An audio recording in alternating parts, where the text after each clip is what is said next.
love-driven ministry.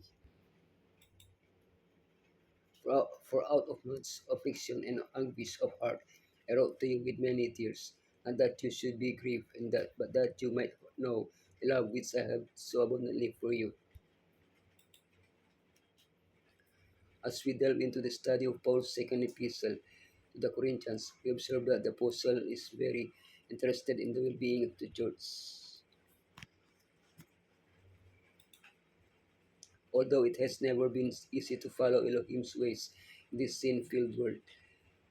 In the first century, declaring oneself a Christian could involve serious difficulties. Paul prepares the church to face these difficulties, both internal and external, and teaches them to form a body united in selfish love. From his advice, we can learn today to be the aroma of life leading to life.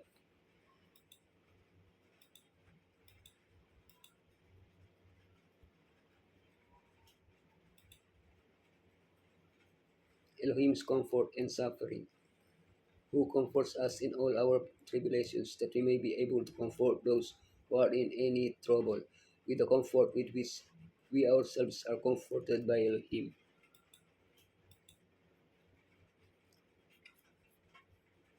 Second Corinthians is the epistle in which Paul speaks most extensively about comfort.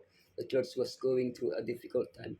Paul's previous letters had plunged them into a state of sadness, but that sorrow was godly, leading to repentance. So Paul does not want that sorrow to overwhelm them, but rather that they be comforted. He himself had gone through the times when his own life had been at risk and he had become discouraged. But Elohim comforted him, and now he transmits that comfort to the church.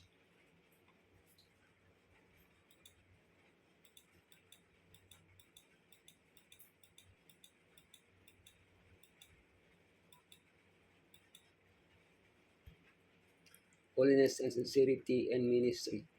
Now this is our boss. Our conscience testifies that we have conducted ourselves in the world, and especially in our relationship with you, with integrity and godly sincerity. We have done so, relying not on worldly wisdom, but on Elohim's grace. Some people look down on Paul, accusing him of being weak and indecisive. For this reason, and so that his advice would be received and accepted, it was necessary for the apostle to defend himself against such accusations. As a man considered himself insignificant, but by the grace of Elohim he could boast of having a clear conscience. He and his associates could confidently say that his conduct was holy and sincere, pure, both in the church and outside of it. For this reason, Paul's writings were free of hidden intentions. He hoped that these letters would be read and understood in that context of holiness and sincerity, that it is written out of love for them, and seeking only their good.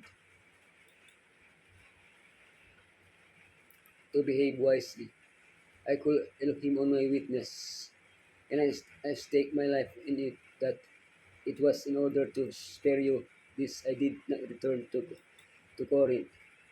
In his first letter, Paul informed the Corinthians of the road he planned to take. In a later in a later letter, he informed them that he would visit them twice. However, he had changed his plans and decided not to make that first visit. This change led some to criticize him for being unstable and vacillating. Why had he changed his mind? Paul's presence in Corinth seemed necessary because of the problems there, but the opposition he would encounter implied a confrontation that he wanted to avoid because of the great love he had for them. Forgiveness and restoration. Anyone you forgive, I also forgive. You know what I have forgiven? If there was anything to forgive, I have forgiven in the sight of Messiah for your sake. While Paul was on his way to Troas, Titus went to Corinth. Titus went to Corinth from Troas. Paul went to Macedonia, but he was greatly distressed because Titus had not met him in Troas to give him news about the church in Corinth.